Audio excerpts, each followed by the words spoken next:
institutions, the Reserve Bank of India, the Election Commission of India, and Parliament, cast their doubts about the legality and constitutionality of electoral bonds. But backed by the first single Lok Sabha majority in 3 decades, the BJP methodically steamrolled them all. Whoa! Yeah, my name is Priya Mirza, and you're with me on The Longest Constitution. And as you probably know, this podcast is about the Constitution of India, and this season is about work. And we are not just looking at livelihoods and jobs, but how constitutional structures work, how our Constitution shapes our everyday lives, the city we live and work in. Plus, we have been looking at our rights as voters and internet neutrality, the freedom of thought and expression. What do these really mean? So let's start with what we do not know.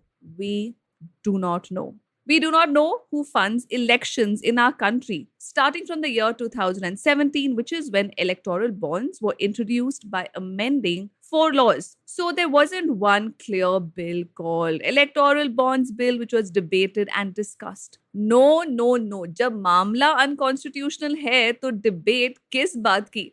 And as a consequence, we do not know the source of the rupees 1,450 crore which came as donations through electoral bonds to the BJP in the year 2019, right ahead of the 17th Lok Sabha elections. So what are electoral bonds again? The electoral bond scheme allows corporations, trusts, NGOs, and private individuals to anonymously donate unlimited amounts of money to political parties. And this was introduced in 2017 by the Finance Minister Arun Jaitley. And here's the best part. It was introduced in the name of transparency. Wow, nicely done. Now remember, these bills were passed as financial bills, which meant that they bypassed scrutiny by the Rajya Sabha. In a 2-page note, the Law Ministry said that this was an illegal step and urged the Modi government to, quote, avoid considering this practice as a precedent. But did Modi listen? Okay, our second story today is also about a criminal. Oh, did I say also? Sorry. No, I meant our second story today is about a murderer. Not that mass murderer, but a serial killer. The scale is different, you see.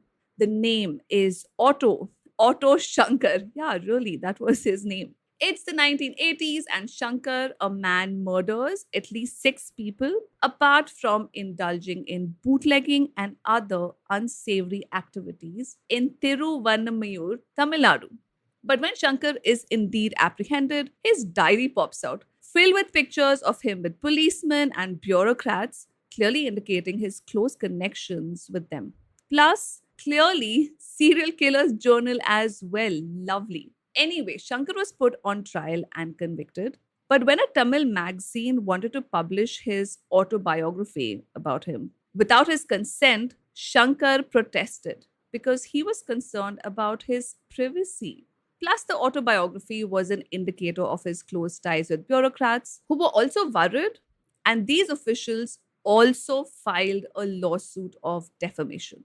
So, a criminal and public officials, that's IAS and IPS officers, filed for the prior restraint of the publication of a book on grounds of privacy and defamation. Ironical but constitutional. Okay, our third story today is about MC Mehta again, who filed several PILs under Article 32, which swung the Supreme Court into an Avenger level of action. But this time, the city is Agra and the year is 1984. And MC Mehta places before the court material that the Taj Mahal is under threat from sulfur dioxide from a refinery in Mathura, which causes sulfuric acid rain, which was corroding the Taj Mahal. In the words of Justice Kuldeep Singh, the king emperor amongst world wonders, the final achievement of Mughal art, the most refined aesthetic values, the perfect culmination of artistic interplay was under assault. Goodness. So what does one do? Let's unravel defamation in the meantime.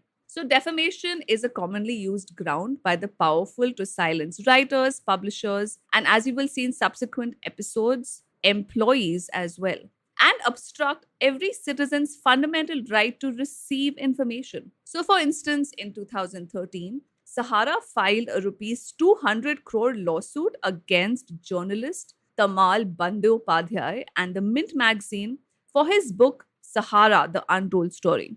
In 2014, Infosys served a legal defamation notice claiming rupees 200 crores again to Economic Times, the Times of India, and the Financial Express. So, defamation lawsuits function in the future. These enormous sums of money, damages claimed by the corporations run into hundreds of crores. And these are sums of money that individual journalists cannot possibly pay, and that will bankrupt all but the richest of publishing houses. And all this rests on the speculation that such information or book or article will or may damage their reputation. What? So it doesn't require to demonstrate any actual harm, but the harm they imagine. Hmm. Meanwhile, in the electoral bond case, in 2018, the Association of Democratic Reforms filed a stay application on the scheme because the damage caused by electoral bonds wasn't imagined, it was real, happening and had happened. It was discovered that most of the bonds bought were in favor of the BJP, and secondly, were of the 1 million and 1 crore denominations. And clearly, ordinary mortals like you and me won't be buying such bonds. But big corporations, the ones who like to stifle voices. And the court heard this for 3 days. Not one, not two, but teen pure din. Anyway, what happened to Otto Shankar? In the case Raja Gopal versus State of Tamil Nadu 1994, here is what the court had to say. That public officials have in fact opted to live public lives, and therefore, unless the written material is really malicious, they cannot seek shelter under the umbrella of defamation. Meanwhile, what happened to the Taj Mahal? This is what the court did: supervised the installation of pollution abatement equipment, shut down violators, cajoled GAIL, that's Gas Authority of India Limited, to provide piped gas to industries, urged the development of a green belt, relocated industries, fashioned a labor compensation and entitlement scheme, expedited the construction of a highway, prodded the cleanup of the river Yamuna. Oh God, I'm exhausted listening to this, all because the Taj Mahal was turning yellow. So the Supreme Court turned into a mini government, passed executive orders, and jeopardized the livelihood of over 50,000 workers for the Taj Mahal. An interesting bit about the Taj Mahal, which I came across though while reading about this, is that the Taj Mahal also survived Governor General William Bentinck's grand ideas of demolishing it and shipping it entirely to London. Whoa. And this case, by the way, is called the Taj Trapezium Zone, which is the 10,400 square kilometers covering the 5 districts of Agra region. By the way, the trapezius is also the name of the muscle that starts at the base of your neck, goes across your shoulders, and extends to the middle of your back. Human anatomy, armadillos, and epidemiology, apart from, of course, constitutional law and practice, is what really gets me going. So let's wrap things up. In the electoral bond scheme, the Supreme Court said that it would neither allow or disallow electoral bonds. It just allowed it to continue in this Trishanku status. But that status benefits you know who, not Lord Voldemort. So 3 full days of hearing were not enough for the Supreme Court to come to a firm conclusion about the unconstitutionality or not of the electoral bond scheme. The second, the breadth of judicial activity in the Taj Trapezium case is unmatched. It focused entirely on the monument at the cost of over thousands of jobs lost in the process and completely kept out the people who were actually affected. Finally, privacy and defamation apply differently to people in public positions of power, and this is important that government and other institutions exercising governmental power cannot make a claim for defamation and file for the prior restraint in publishing material they're touchy about. That's it for today. I'm going to give my trapezius a nice massage, and you, meanwhile, have a good day. So if you have questions or comments, please send them in via email. That's the longestconstitution at gmail.com.